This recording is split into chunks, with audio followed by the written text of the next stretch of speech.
Well, good evening, everyone. Welcome to Politics and Prose at the Wharf. I'm Brad Graham, the co-owner of the bookstore, along with my wife, Lissa Muscatine. And we are very excited to have with us tonight Larry Wright, who's here to discuss his really fascinating new book, The Human Scale.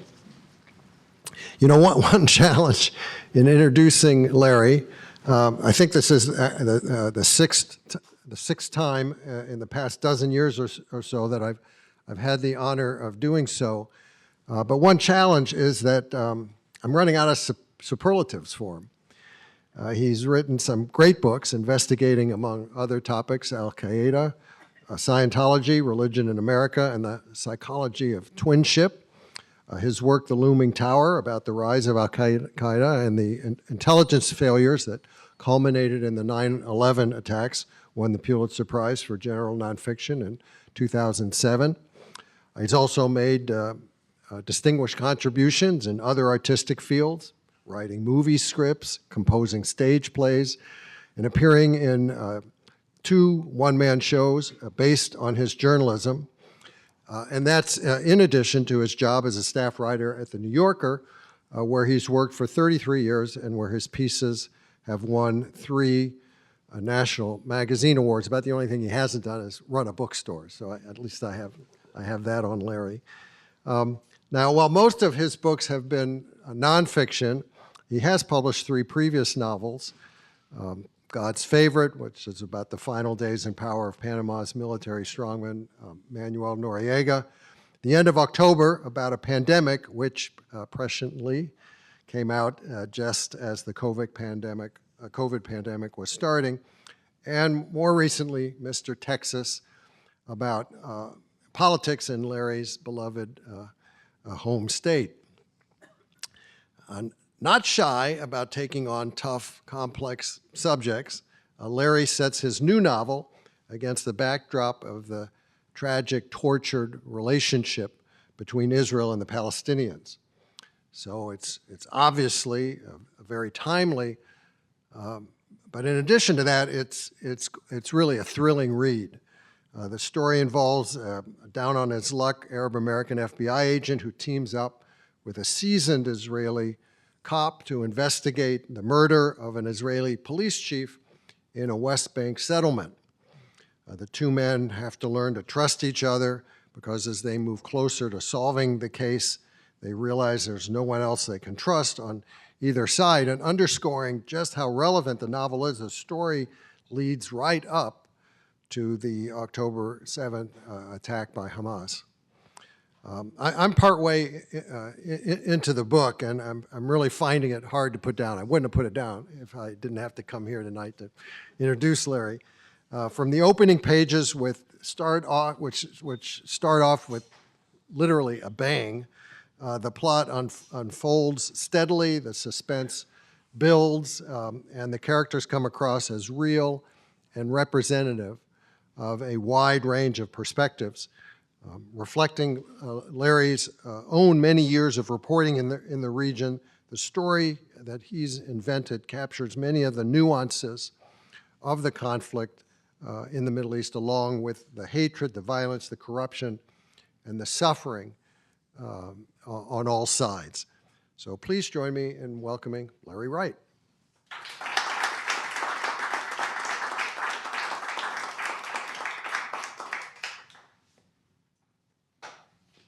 Brad, do you mind if I free myself from this? Just okay.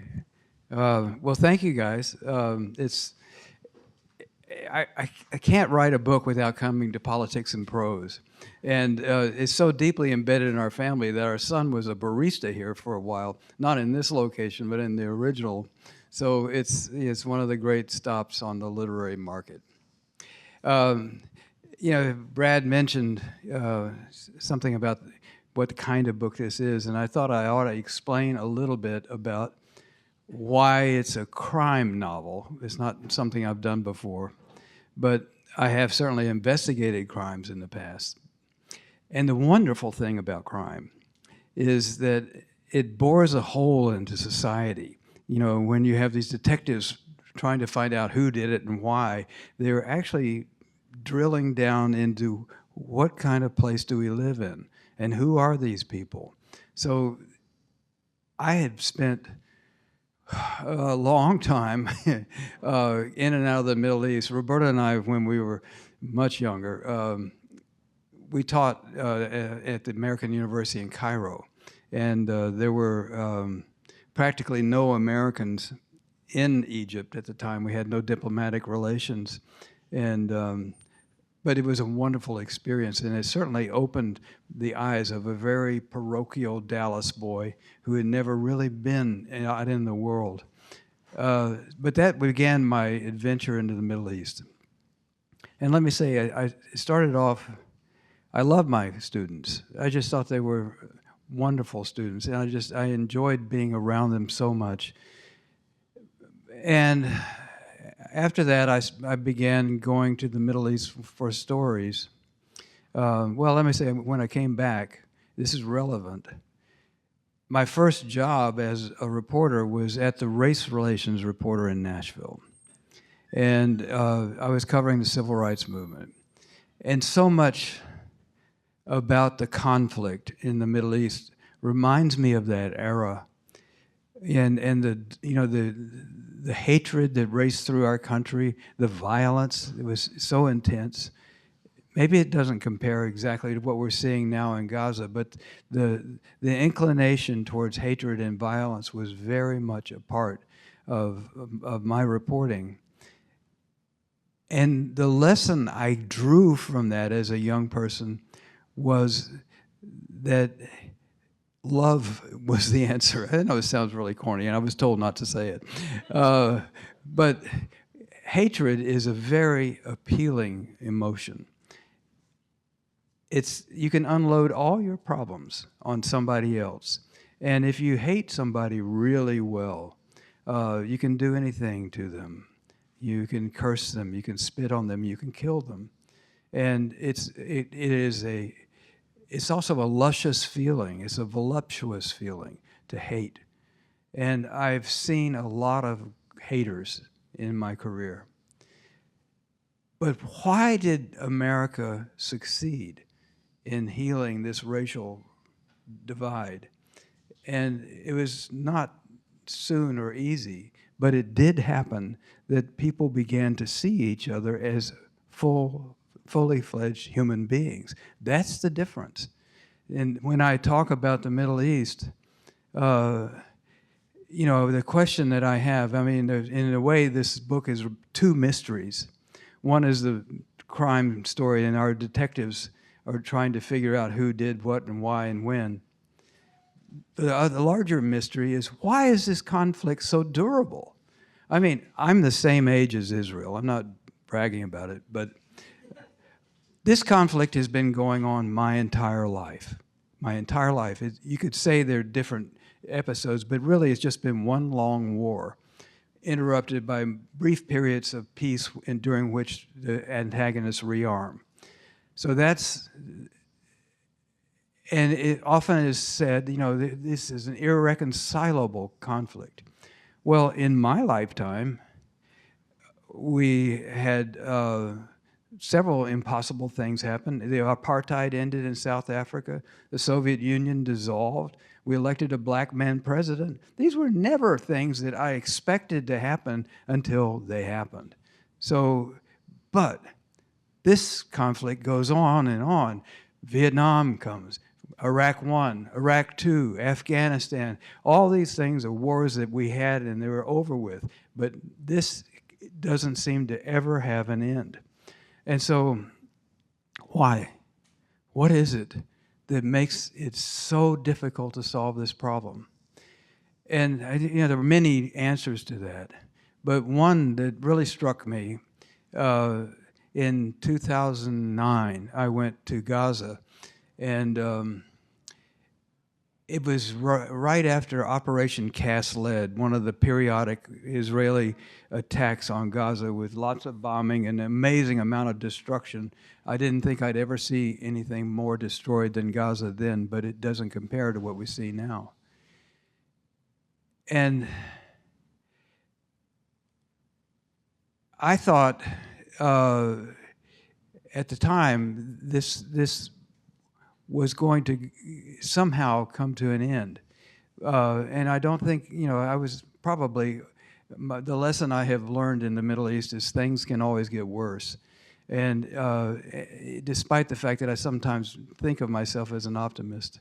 But this particular conflict, while I was there in 2009, the Israelis had, the Hamas had kidnapped a young Israeli soldier. His name was Gilad Shalit. And Hamas hid him for 5 years. The Israelis never found him. Despite the invasion, despite all the destruction, eventually they agreed to trade 1,000 Palestinian prisoners for one Israeli. And the question I asked, how does one life get to equal 1,000? Is part of the problem in the Middle East this disparity in the valuation of other people's lives? And it made me think a lot on my race relations era that, the inability to apprehend another person as a real human being, plus that's what leads to this incredible devaluation, which is so corrupting. There was a moment that comes to mind while I'm talking about this. This is one of the most embarrassing moments in my life now, and I have no reason to be quite so revelatory. But I had to talk to Hamas while I was in Gaza. And so I got a date with Khalil al-Hayya. He was one of the top Hamas officials. And I have to preface this by saying the night before, I went to dinner in my little hotel, and they had a cafe up on top of the roof. And decided, what am I going to eat? And I got a glance of the surf, which was green because of the broken sewage plant. And I thought, well, I'm not going to order fish. And I knew that they brought cattle through the tunnels. So I thought, well, I'll order a steak. And so the waiter said, well, would you like that well done or very well done? And I didn't take the hint. I ordered the steak, and next day I'm going to meet Khalil al-Hayya, and it was at a school. There was a Hamas summer camp. It was July. It was swelteringly hot, and all these kids wearing little Hamas beanies and green handkerchiefs and singing Hamas songs to all the commanders in front of them.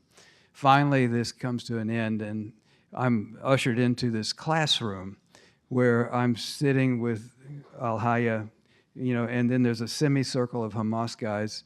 And I felt a little like Oprah interviewing some celebrity, but the other thing I felt was, I'm really sick.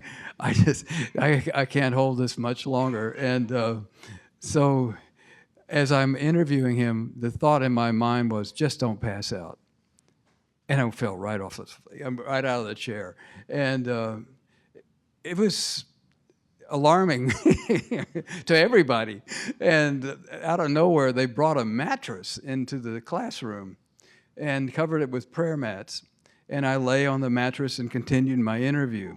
Now, they were very nice to me. Okay, this was a supremely embarrassing moment. I'm lying on the ground. I'm surrounded by all these dusty boots, and it happens that these are the guys that planned October 7th. They were deep in it, and Khalil al-Hayya, who is the leader and showed me great compassion, is the new leader of Hamas, and. What do I think about that? In some ways, I'm glad because he's the one who's negotiating peace. And, the trouble with peace, the thing that Israel is having a hard time with is you only can get peace by negotiating with your enemy. You can't have some proxy take on the whole responsibility.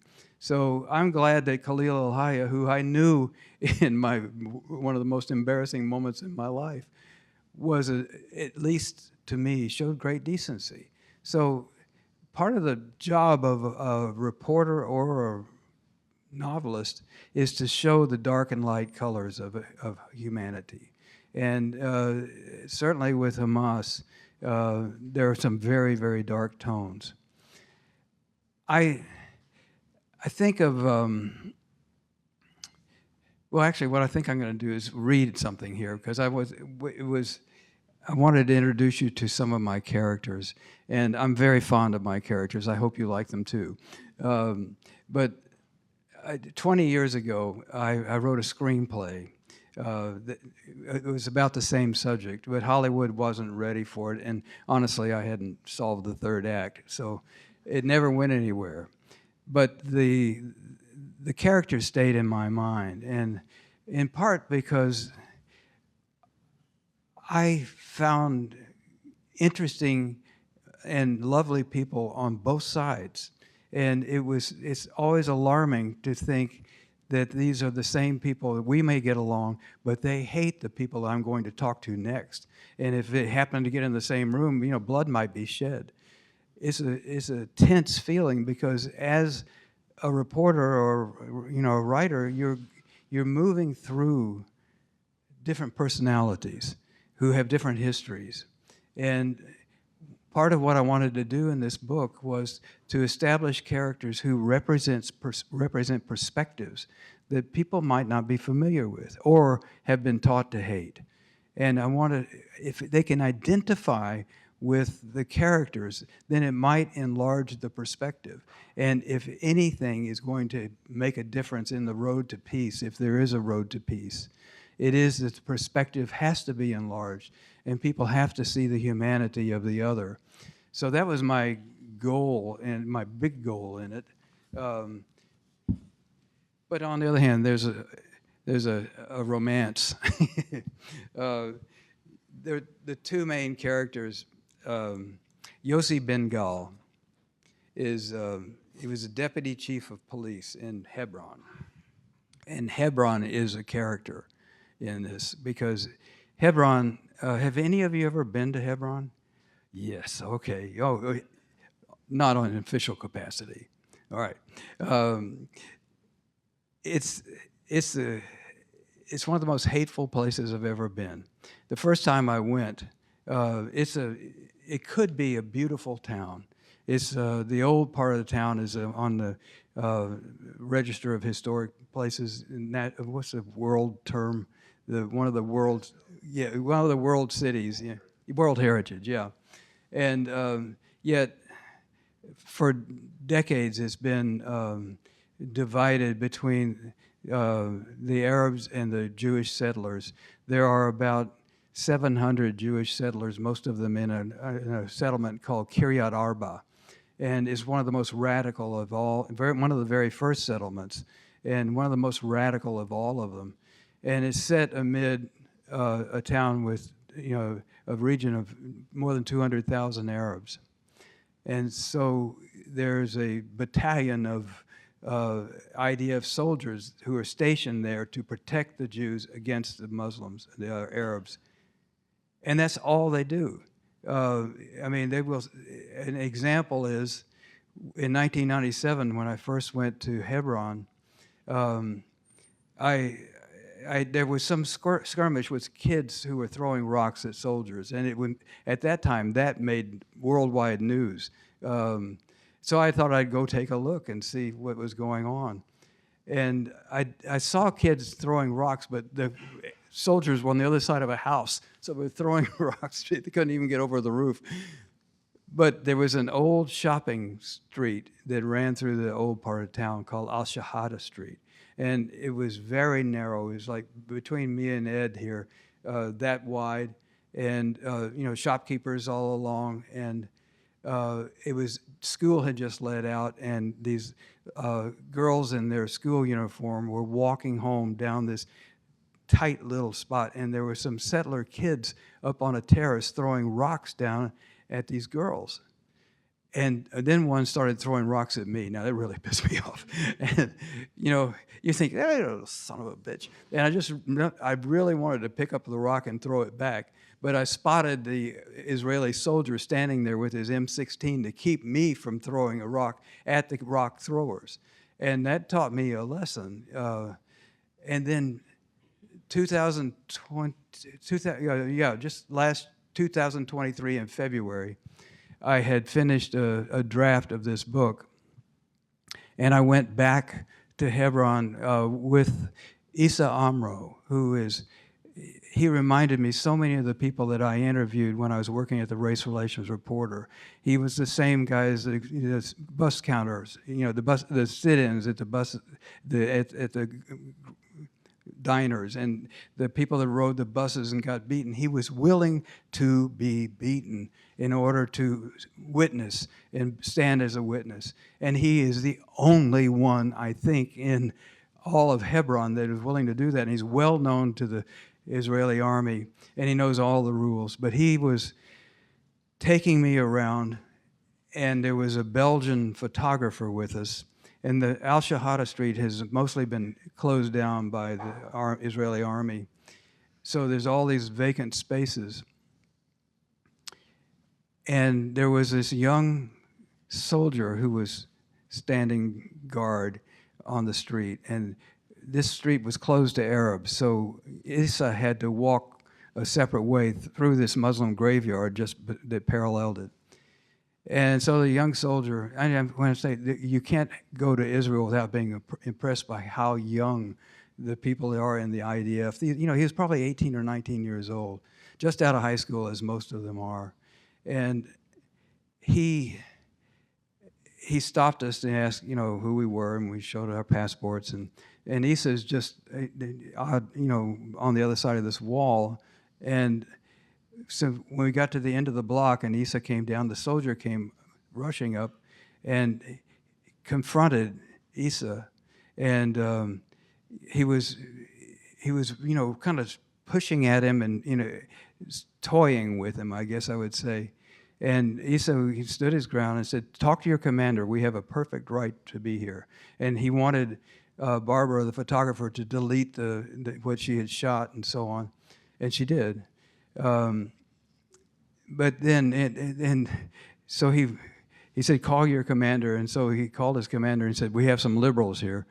And I said, "Well, I'm from Texas." But, but that didn't make a lot of impression. Anyway, at some point, he grabs Issa and he takes him over and pops him down the stair and just very menacingly standing in front of him. And I went to some of the other soldiers because the barracks was right across the street. I said, this is dangerous. You guys got to get into this because I can see this going south real quickly. And as I was saying that, the soldier grabbed Issa by the neck and lifted him up, carried him a few steps, and then threw him down on the ground, his head missing a curb by like an inch. And then he kicked him so hard he nearly fell down. Bear in mind, I'm watching this. It's not just me. There's a photographer filming it. And that didn't matter. And I reflected once again on those school kids, the throwing rocks at each other, and he may have been one of those kids. Now he's grown up big enough to carry an automatic weapon. And the amount of hatred that you would have to store up to assault somebody like that, knowing that there might be consequences, which there were. We posted the video. It happened at a time when I had just finished this first draft, and I was there to fact check. So I turned in the revised first draft in August, and it ended with a war. Not the war that was to be, but I could tell that it was intifada weather, and I could tell also the Israelis were so complacent. It seemed like they weren't seeing what I was seeing. So the war that I wrote was kind of a typical, mowing the grass type of episode. Then October 7th happened. Well, I didn't know exactly what to do. I knew it was a deep, deep wound, and it made me think about when I was writing about 9/11. The difference between explaining and exploiting is hard to explain sometimes.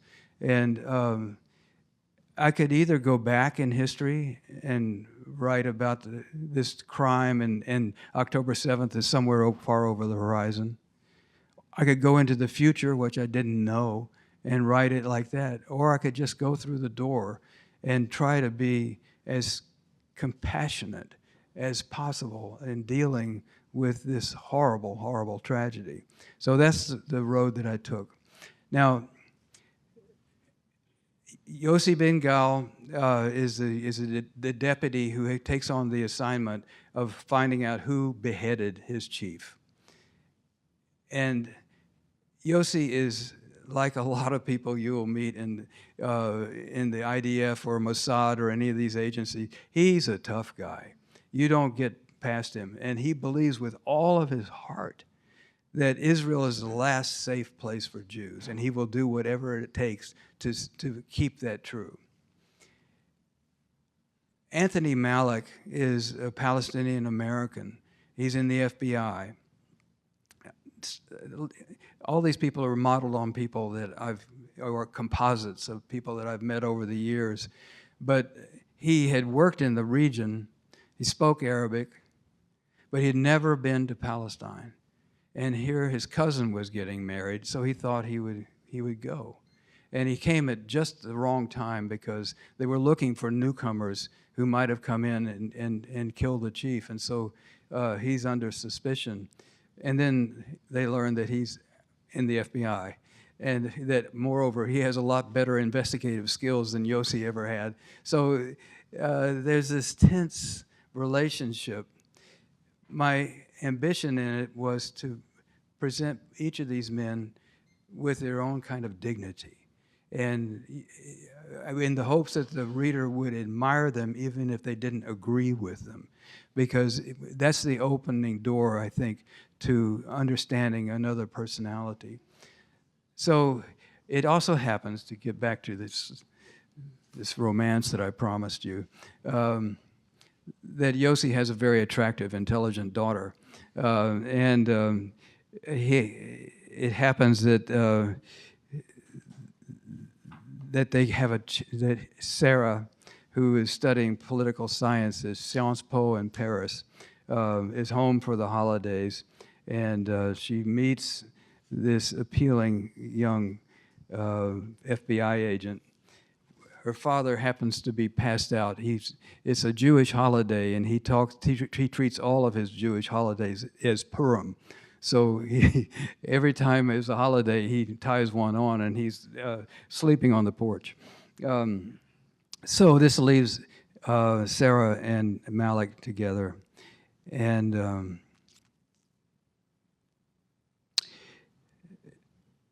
Tony admits, he suggests, happiness seems to be the one emotion completely lacking in this place. And she responds, "Oh, it's so true, but nobody ever admits it. They're too passionate to be happy. Happy is not big enough, not like hatred. I suppose you've noticed that this is the world capital of hatred. Everybody hates somebody, something. What do you hate?" "I hate the hatred. Honestly, I can't stand it. Every other emotion gets squeezed out. Do you know why? Because there's an even bigger emotion inside all of us, on both sides, Jews and Arabs, an emotion we're afraid to express." She was quiet, as if the answer was charged with some kind of power she was reluctant to release. Finally, she spoke, her voice thick with emotion. Grief. Israel was created by a grieving people. If we had dealt with that, if we had accepted our suffering, we might have found happiness, if such a thing exists for a nation. But we let our grief define us.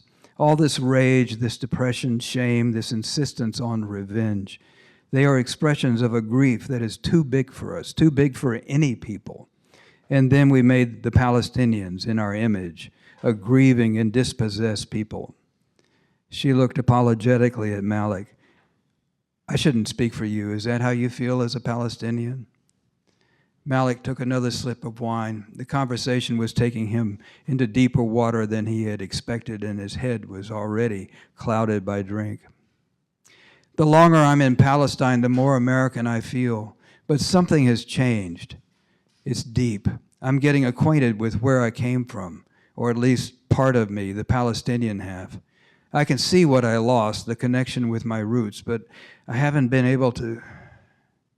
He hesitated, but he felt propelled to explain something he didn't fully understand. I spent months interviewing members of ISIS at an American base in Syria. My Arabic wasn't perfect, but there weren't that many of us in the Bureau who spoke it at all. Our assignment was to find out what made these guys become terrorists. A lot of them were well-educated. They had a grudge against America, and I understood that. They all said Islam was under attack, even though they were the ones attacking Muslims. With al-Qaeda, the big promise was that you'd be rewarded with virgins in paradise, but with ISIS, you didn't have to wait. Just sign up, and they'll issue you a sex slave. That was a huge motivator for a lot of lonely young men. There was this Iraqi kid. We called him Howdy because he had big eyes and red cheeks, and he reminded some of the old guys of Howdy Doody, this television show they watched when they were children. Howdy was 12 when I talked to him, friendly, smart. His parents took him to Syria when he was 9 to liberate Muslims, they told him. He became a part of their youth group, Cubs of the Caliphate. I saw a video of this same child assassinating ISIS captives. They were lined up on their knees blindfolded, and he walked behind them with a handgun and shot them each in the head, 11 of them, one after another. He never hesitated, an absolute stone killer. Howdy was fixed on the fact that I was Palestinian. He couldn't understand how I could also be American. He told me, "We're doing this for you." Palestine, he meant. And I thought, is that what Palestine really is? An excuse to turn children into barbarians? Anyway, those are the characters that I'm dealing with. Yeah.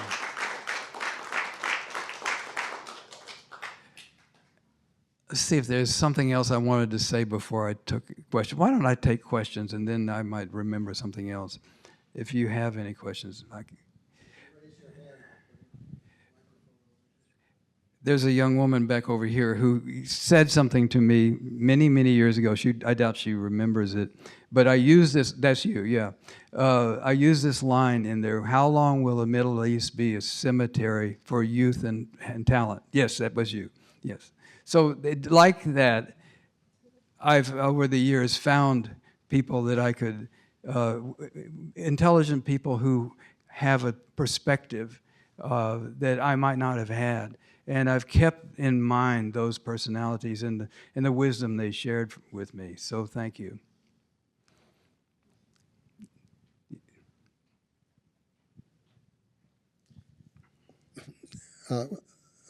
Maybe you can elaborate, Larry, a bit on something that you said before the event began when we were talking, and how you see this book as a kind of bookend to your Al-Qaeda book. Yeah, I in a way, I'm proud of The Looming Tower. You know, I think it's the best journalism I've done.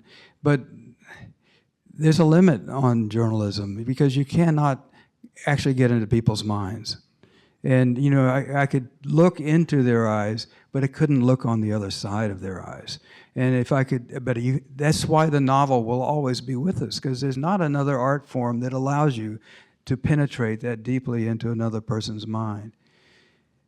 And it gave me the opportunity to explain some things that I had learned, but I didn't feel that nonfiction was adequate to the task. And also, you know, these materials were brewing inside of me. I mean, imagination is a hard thing to explain. You know, there are direct links to some of the characters from, you know, that are very much the same character, but mostly they're composites. They're a mixture of people that I've known over time. And everybody has a truth. And so if you can get into their mind and find what is true for them, then maybe you will understand their perspective, whether you agree with it or not. Back here. Here's a...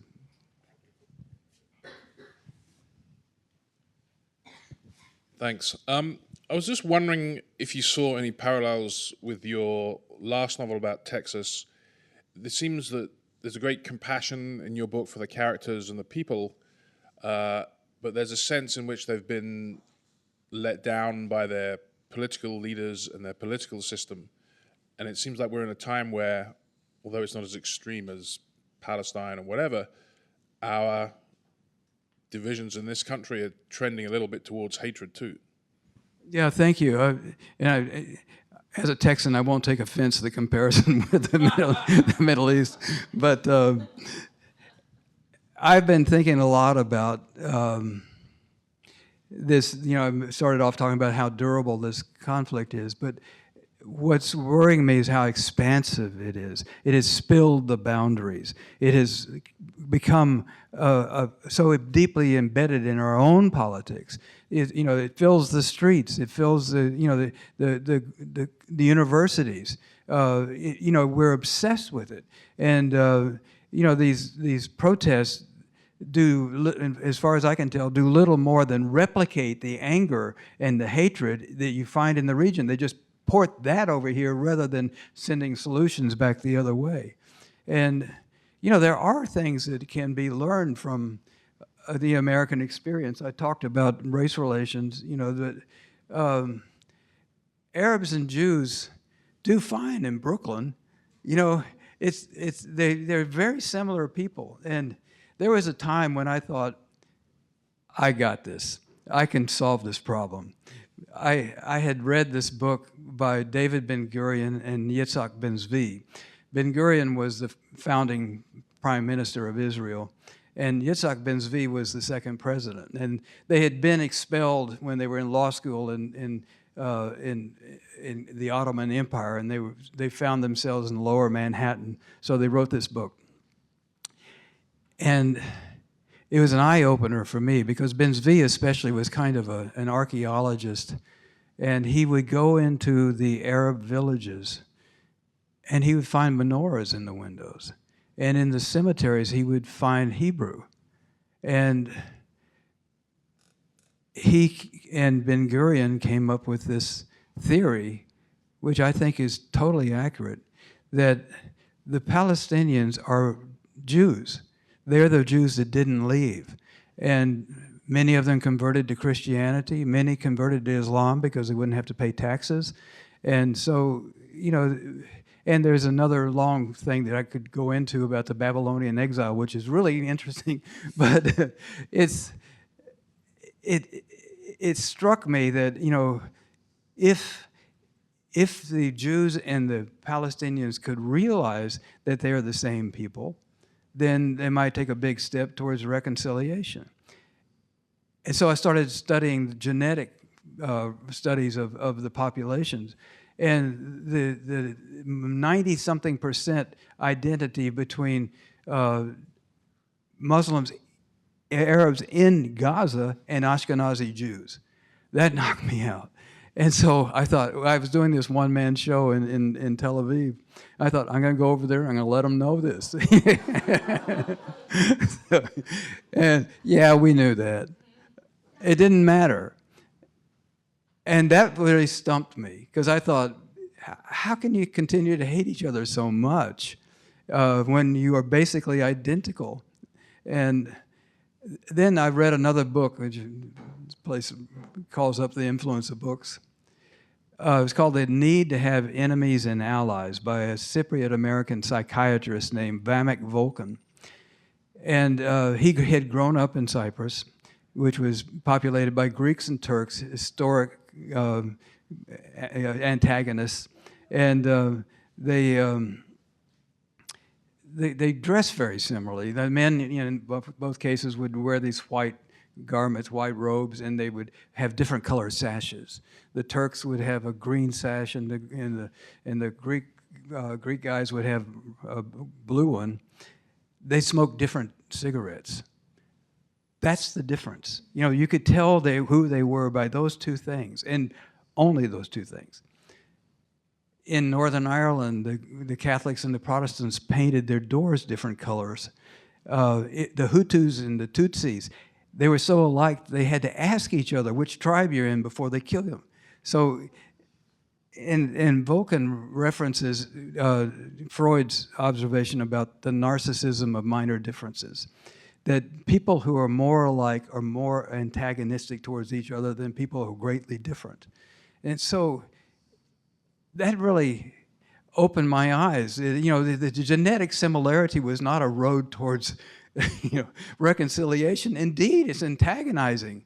And that's one of the things that makes this problem more complex, is that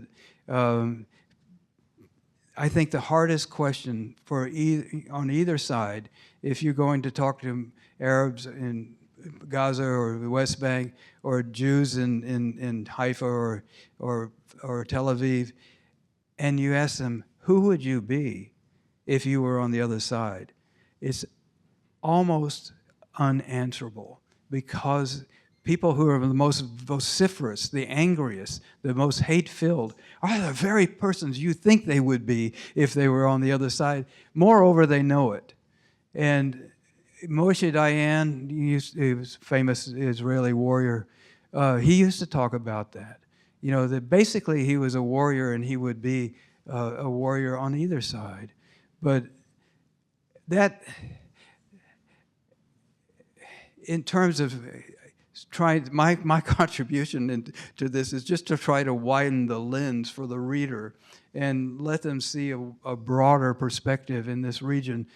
It's a small contribution, but I think that there's a way in which, as I saw with the civil rights movement, gradually people begin to realize that this is another person I can respect, and eventually this is a person I might love.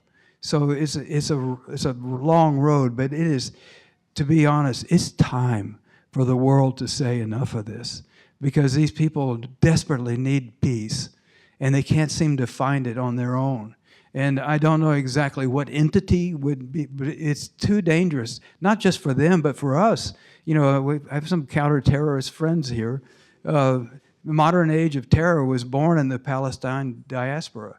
And the Middle East now, especially, well, not just the Middle East, but it's overrun with refugees, more than after World War II. And many of them from Syria, kids that were 6 years old, and then they're adults now and they never really got an education. What's their future? What's their state of mind? Who's going to pay for this? Who can I kill to get revenge for it? The age of terror is not over, but we can begin to address some of this right now, and dealing with that conflict would remove an irritant that has persisted way too long. Yes, Jerry. You, Terry. Go ahead. Oh, you're looking for the... So I just want to ask how you think this ends in this respect. Is this ultimately about land, or the hatred's deeper than that, about my God versus your God, and maybe you just do the land thing and then agree not to kill each other for a while? Where does this go in the next 5 years? Well, as I said, I'm the same age as Israel, and I'd like to see it resolved before I get done with this existence. But it's, it's not really an answer to your question, Terry. There are many solutions. There are many possible routes. You can one state, two state confederation. There are different themes that you can tune in on, but what's needed is peacemakers, because they aren't there now. And I wrote as a matter of fact, over here at the Alley Theater, I did a play called Camp David. Arena, I'm sorry, yeah. The Alley's in Houston. Arena Theater, and Jimmy Carter, Menachem Begin, and Anwar Sadat. Jimmy Carter, a one-term Georgia governor. Menachem Begin, a terrorist. Anwar Sadat, an assassin. They get together for 13 days behind the trees in Camp David, and they come up with a peace that has not been violated a single time since 1979 when they signed those pages. Well, if they can do it, it's possible, but there was a price to pay.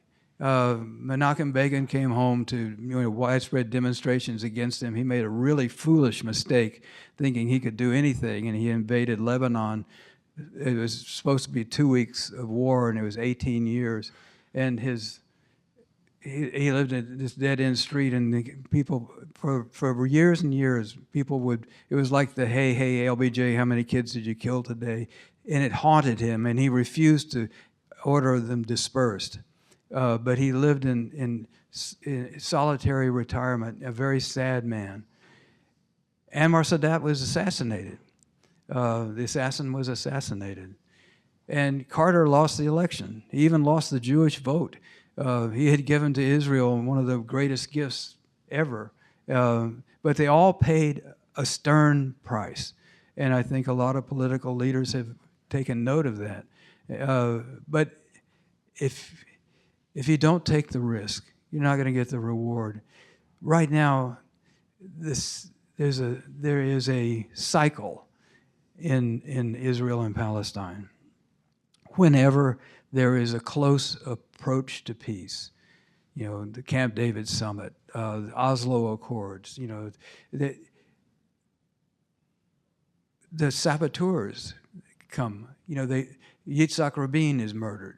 Baruch Goldstein, a doctor from Brooklyn, walks into this mosque in Hebron and with his assault weapon and shoots down, kills 29 Muslims at prayer. And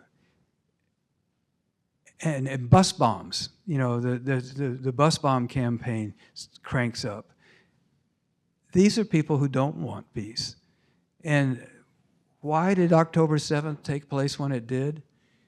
Well, because Israel and Saudi Arabia were negotiating peace. It was going to extend the Abraham Accords, and it was not going to really address the Palestinians at all. The Arabs had enough of them. So there goes that chance. This has always happened. It's totally predictable. And the only way to get around it is to acknowledge that there are going to be enemies are going to arise, and they're going to be fighting against peace, and we have to just keep the ship on course. But it takes a courageous leader who is not facing jail time or who might not get assassinated by his own people in Gaza or something like that. You need people who are really willing to put it all on the line for peace.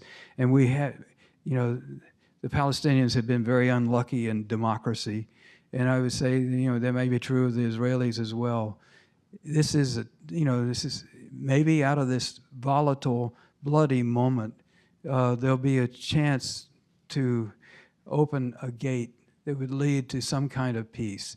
But Terry, I can't answer the question fully because it's this dilemma that has captured my attention has evaded a solution for all these years.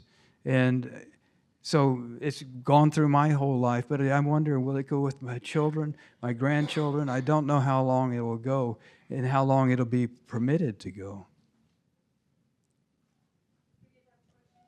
Just, I wondered if you would just reflect a little bit about hate, because all of the great religions focus on love and peace and whatever. But it seems like hate is more fun than love. What is it that, there's the psychology of what is it that drives somebody to enjoy hate? I grew up in a normal household. I don't hate anybody. There are a lot of people I don't like, but I don't have that kind of kill somebody hate. I wondered if you have some insight into what's the psychology of, is it a lot more fun to hate than to love? Yeah, well, it depends on how you love. But there are many routes to hatred, and revenge is a big one. And the sense of persecution. Religion is powerful because oftentimes, like with Islam, there are verses in the Quran. There's a Jew hiding behind a rock, kill him. And then before Operation Cast Lead, and I think probably other places, rabbis would greet the Israeli soldiers saying, kill whoever you wish, you're forgiven. And, the endorsement of religion is like a free pass. And going back to grief is a much harder emotion to support than anger or hatred. And so those kinds of emotions can get transferred, and it takes a load off of your heart. It's somebody else's problem. I wouldn't be feeling this way and by God, I'm going to get my revenge or whatever. I think, we've underestimated the toll that has been taken on people in the Middle East and the trauma that will live out their lives and probably their children as well. And that howdy doody, that really happened. There's YouTube videos of this stuff. It's just, and it feeds on the imagination of people who feel very dispossessed, and they see the authority of religion, of people who are, leading leaders in their own culture, endorsing all of this, and basically, it's a relief. It's a sanctuary for people who are grieving.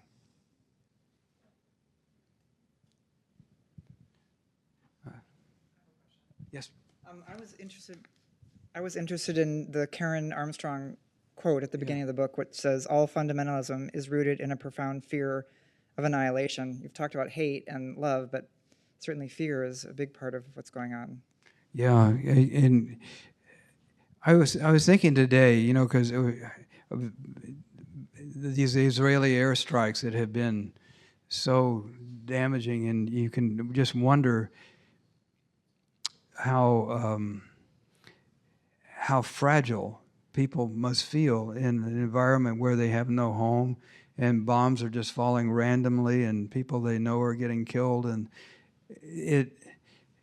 I think in some ways it discounts the value of life. If people die so easily and so quickly and in such numbers, then how valuable is life? Why am I alive? Or will I be alive tomorrow? I think basically there's one of my feelings in Hebron in particular was that death is bigger than life. The martyrs of the past are still present, and you're supposed to answer to them. If somebody in your family has been killed, it's up to you to avenge. If you don't have to stop with something so immediate. It can be centuries back, but those kinds of feelings nurture hatred. And Menachem Begin used to say that hatred is a good thing. You hate the people who oppress you. You hate poverty. You hate. So he was quite a lawyer. And he could turn things around, but it was true that he had a justification for embracing hatred.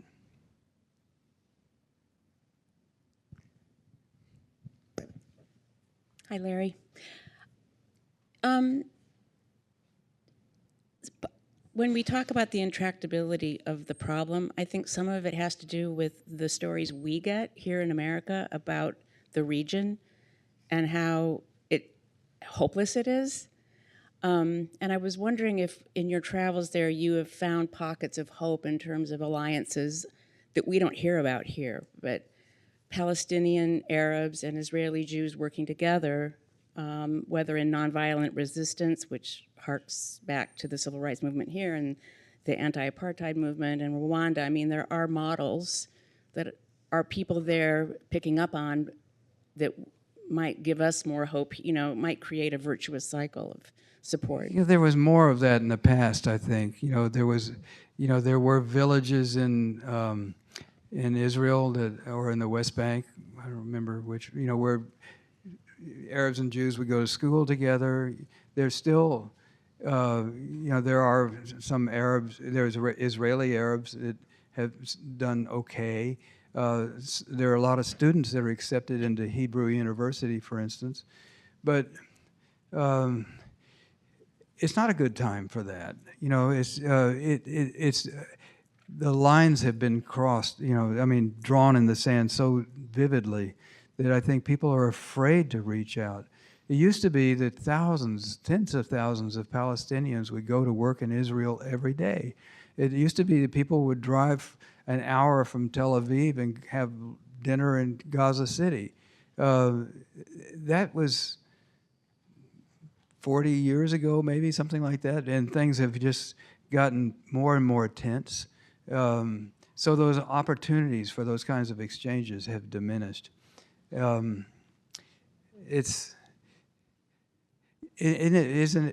you want to have a question? Well, I just wanted to add Yeah. this movie, this documentary that we haven't seen. Yeah. That was made by a Palestinian and Israeli, is a pretty brave example. Yeah, that's true. We haven't seen. Yeah, no, I applaud people that have the nerve to step out and actually, make an effort. And it comes at some risk, reputational and personal and maybe even physical. Yes, Ed. I probably can do this without a mic. Yeah, you got it. All right. Oh, he's got a mic. Yeah. So I've got kind of my own thought on what might answer this question I'm going to pose to you, but I'd be curious on what you make of it. And that is, by necessity, I've been an amateur student of terrorism and conflict ever since I was a kid as an Irish American. So I've never been a professional other than, at the periphery of it all. But as an educated observer, I've noticed, and I'm wondering what you would comment on the reasons for, an increased grotesquerie of terrorism over the past 5 to 10 years. It seems that there is some necessity driving this in the minds, at least, of the people who conceive of these acts. I think this first occurred to me, I think it was like 5 years ago, there was I think it was a Jordanian pilot, perhaps, right? So not only did they throw him in a cage and set him on fire, they beheaded him, or, it was just like one thing after the other. And it got me kind of thinking about it. And this all, you can really, if you were to sit down and put all of these successive events on paper, you could see the thread that goes through it all. But it culminates with October 7th. This was just like, if you really kind of dispassionate is not the right word, but if you kind of put a little distance and think about, just like analyze what it is that went into that. It was just exponentially more grotesque in various ways. And so I won't describe my understanding of it any further because I'll tip my hand onto what I think about myself. But I'm interested if, as the same kind of a student, you've noticed that over the years and you have some kind of a context or an explanation for that. Well, terrorism is theater. And sometimes, the theater is darker than others. And, you look through history and the grotesque element really makes an appearance, from the Comanches, or, all these different groups over the years that have exploited terror. But terror, it's the only point of it is to get you to change your behavior and to scare you into doing that. And so if it hasn't worked up until now, you up the ante. And the more theatrical, like 9/11, it can be, the more powerful the message is and the more deeply implanted it is. And that's the goal of terror. So I think the war on terror has, in many respects, been a great success.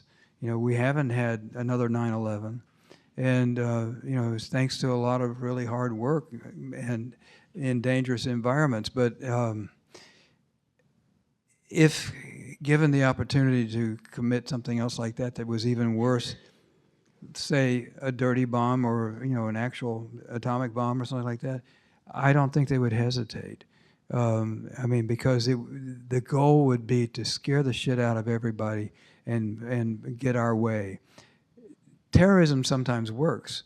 It did in Israel's case. They scared the Brits out of there, and partly, they blew up the King David Hotel. They hanged these soldiers, and these were insults to the Brits that they, even with all their long colonial experience, they never really suffered.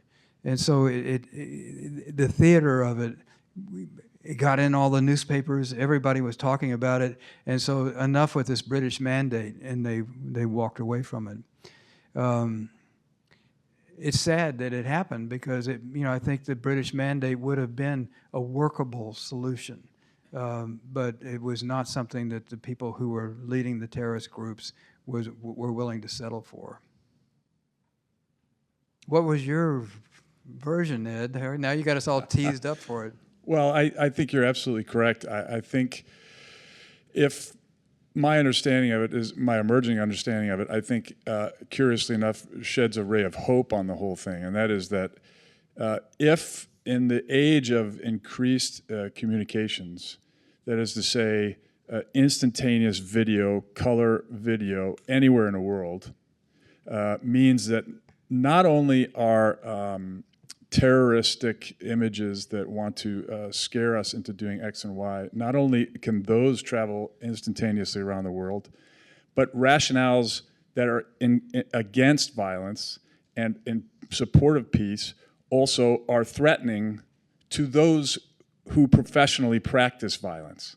So in order to overcome that, the bar is now higher, because this is not a local game anymore, because the American electorate who decides where the defense dollars go and which politicians make which decisions on which committees, et cetera, we all watch TV and we watch TikTok and we watch all those things. So if we need to be convinced, it's now necessary that we're absolutely convinced. And the amount of Americans that will now say, I saw it. Okay, it's no longer that we're just generally supporting X and Y group. You saw it yourself, which means that whatever work had been done to impress upon you the need for peace is now overcome in your mind. So that's just a thread that I've been thinking about, and I just wanted to share that with you. So thank you. Yeah. Get a microphone here.